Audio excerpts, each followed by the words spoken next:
আমি হলো গিয়া যেটা পাইবার পাইতাম কন্যা সুবহানাল্লাহ। কি আখের মঞ্জিলে মকসুদ हमारा तयबा जाना हो तयबा মানে মদিনা।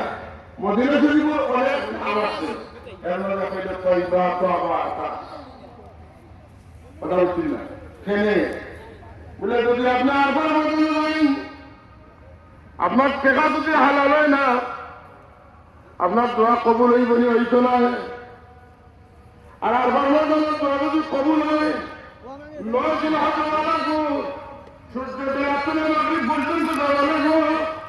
কিন্তু আল্লাহ আল্লাহ শরীরে যাইতে হইলে কোন সময় যাইতে, আরবার দিনে যাইতে, না মিলাদুন্নবীর মাঝে যাইতে, না জিহাদে যাইতে, না মুহররমে যাইতে, না দিনে যাইতে, না রাত যাইতে, না জোরক্ত যাইতে, না আসরক্ত যাইতে।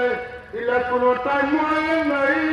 কোন আশিক যখন আল্লাহর হাবিবের মধ্যে ছিল, যখন তখন রাসূল পাক সাল্লাল্লাহু আলাইহি ওয়াসাল্লামের কাছে তালিয়া দিয়া আল্লাহর কাছে গুনাহগারি মাফি চাইব। আল্লাহর হাবিব যদি সুপারিশ করিলেন, আল্লাহর জেনারেল রুল না মাফ করিয়া দিতাও পারেন না পারেন। আল্লাহ আল্লাহ ওয়াজাতুল্লাহ তাওয়াবুর রহিম। এই জায়গাতে তোমরা এই আশা মনে রাখতে না যে ভিতরে তোমরা খালি ফিরে চলবে। আমি হয়তো না করি দিব তো কথা নয়, কোনো আমি আসে দিলাম আমার হাবিব যদি তোমার আল্লাহর কাছে মাফ চাও,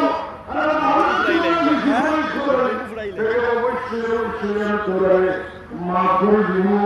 আমি বহুয়ারে মাফ করে দিব, তাও তোমার তোমরা ক্ষমা করবো।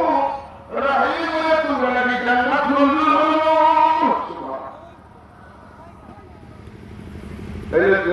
আমরা দোয়া কবুল করিব গ্যারান্টি আছে।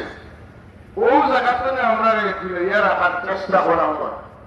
অথচ সারা দুনিয়ার যখন ইমানের জায়গা পাইত নাই, ইমান যে জিনিস কোন জায়গা থাকতো নাই, নামদানি মুসলমান আমরা বলি যাইবা, তার মানে শব্দ যেটা আসল কথা না বলে বুঝতে নাই।